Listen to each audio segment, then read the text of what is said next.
right? You can rub, you can take a feed, you can break. Like you want him to really want to try to find that spot on your shoulder.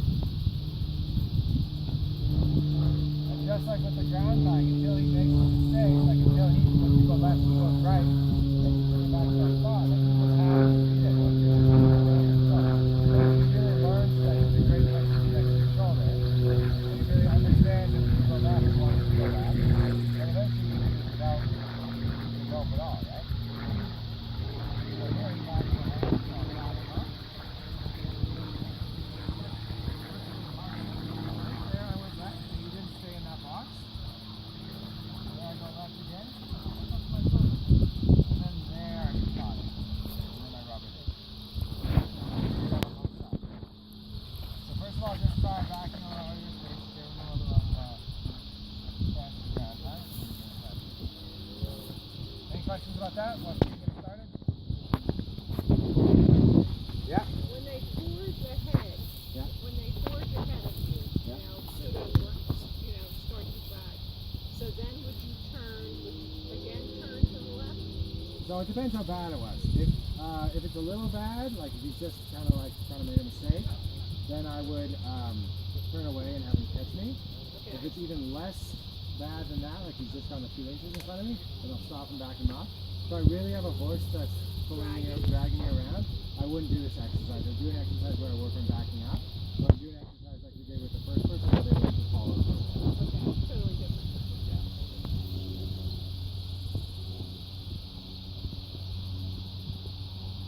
And when you read like in Practical Horsemen, or you read like in people's blogs on how to fix certain behavioral problems, most of them are geared towards that particular problem, like a 3 out of 10 or a 4 out of 10. As soon as you have that same problem, whether it's a 1 out of 10 or an 8 out of 10, you may deal with it totally different, even though it's the same problem, right? Like if you've got a horse that runs the jump, it's like a 3 out of 10 kind of problem. Most people can deal with that, but if it's the same problem and it's like, 9 out of 10, all of a sudden you might deal with it totally different. You might not even work it out. Pretty good. Alright, so work a little bit on the leading end.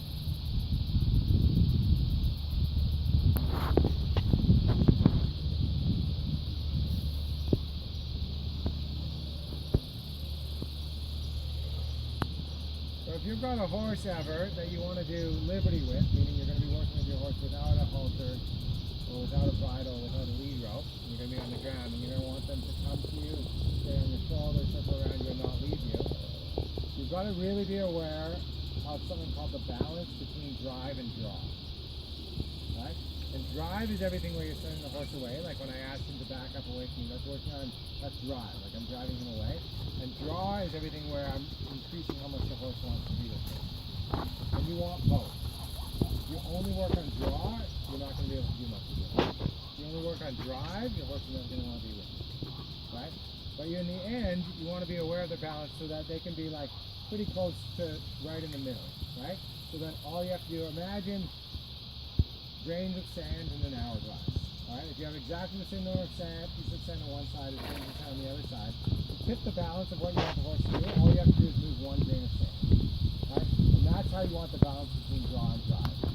So if I want the horse to come to me, or if I want the horse to go on a trailer, or if I want the horse to leg me, to stay on my shoulder, all you have to do is tip one grain of sand on the horse right there with you. Good. And what you can try also is a couple little trot steps or hop steps.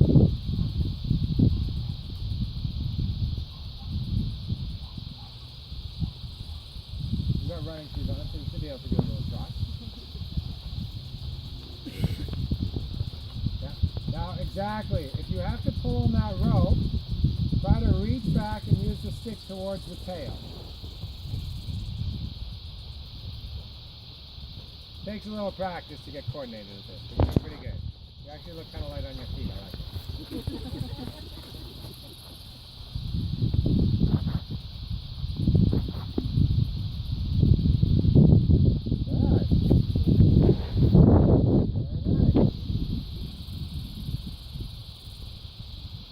This you can start to think of it as like a little game, like catch my shoulder.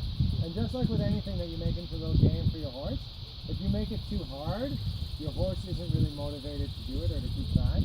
But also if you make it too easy, like if you never add in those trot steps, or you never turn a little sharper and have them catch you, then also they lose interest in the game, or they just kind of like do it half-heartedly. There's not really any learning going on. For a horse and a person probably to learn and perform at the optimum, there has to be a small amount of tension, right? There has to be a small amount of adrenaline or like, cortisol like going through their veins. So very quickly with horses and probably with people as well, it's like a bell curve. So a little bit is helpful, but very quickly all of a sudden learning and performance go down, right? So a little bit gets them interested and excited and playful, but all of a sudden you get too much and they get anxious, they get distracted, they get halted, right? It goes on too long and you get a horse that has learned helpless. Worst case scenario, where their eyes get glazed over and they just kind of give up. Okay, so you've got the ground time, you've got the lead in, at least the beginning. It's like anything I can do to not move, it's probably a good game. The third thing you're going to do, and both of those, spending time with your horse, like understanding time with your horse, working on the leading, both of those things work on draw. The third thing, which I do a lot with horses I'm going to do liberty stuff with to work on draw, is I will back away from them and have them catch me directly. Alright? So I'm going to show you again what I want to go do.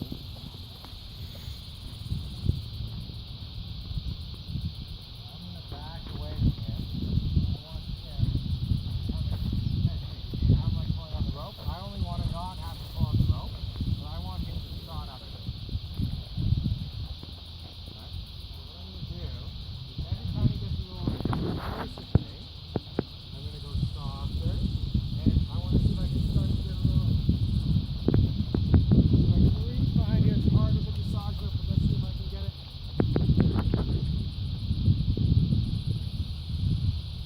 Maybe all I get at the beginning is just a little more walk.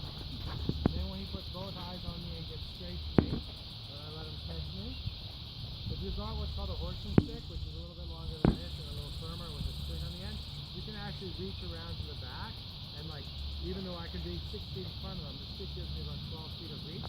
So I can reach around behind them and like hit their hindquarters with it.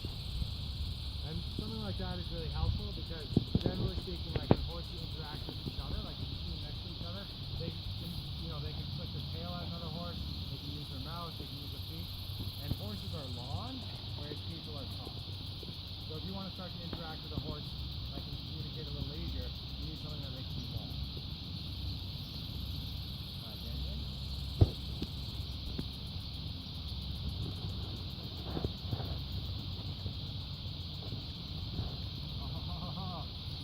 I didn't get the stop, but I got what? A little hustle in the walk, right? Just a little.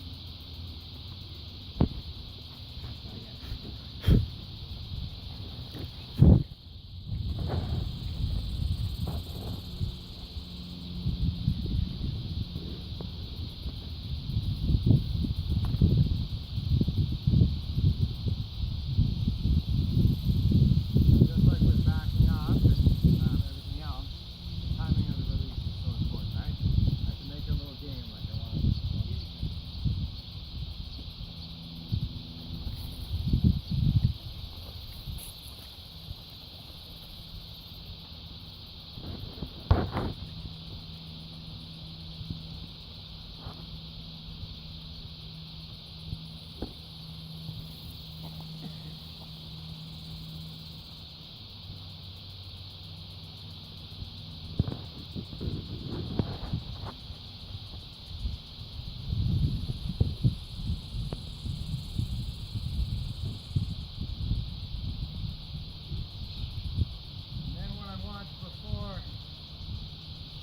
Get further away,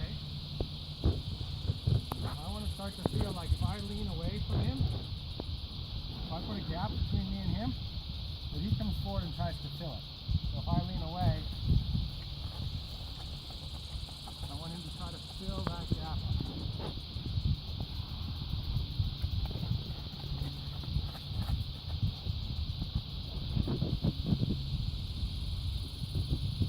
And there I get a little licking and chewing time.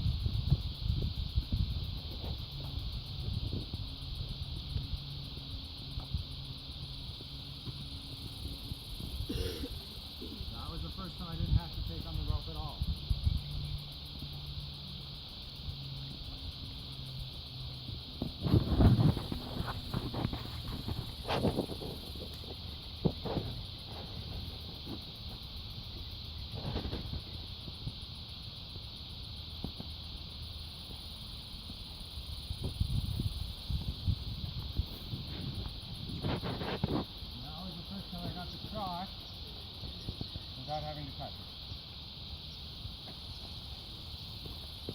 And when you get an improvement, right, like with almost everything you do with horses, you just want a little improvement every day. So like with this horse, I'd probably leave that exercise for now, and either do something else and come back to it, or like come back to it another day. Yeah.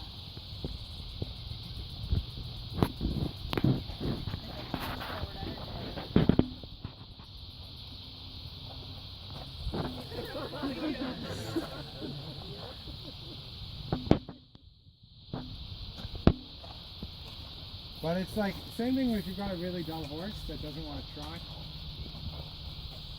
To just ask for a couple steps of trot. And even sometimes you can't get that, and all you ask for is a little hustle in the walk, and then you reward them for that.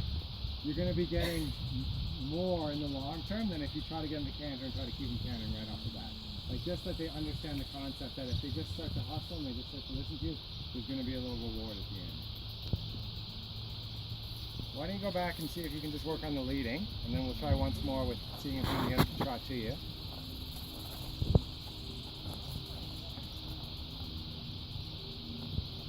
And try getting a little trot like this, just when you're leading. So if you have to use that, if you have to close your hand around the rope, reach back towards, see if you can reach back even further with the stick towards the tail. Like I was touching him, you know, just behind the shoulder when I was using the stick, but ideally I would have been able to reach further back than that. Good for you. Now if he gets in front of you, don't pull on that rope, turn away from him and let him catch you again. There you go. So like you can use the rope to give him a hint about where to catch you, but don't create the energy with the rope. Create the energy with the stick and guide him with the rope. Yeah, turn away from you. If he lags, reach back. Yeah, good. And just like when you're riding, if a horse gets behind your leg, the quicker you catch it, the less you'll have to do. Right? Do less sooner rather than more later. It's the same thing with this horse. If the horse starts to lag behind her, if she waits till the horse is 3 feet behind her, she's going to have to do a lot more than if she catches it as soon as the horse is 2 inches behind her.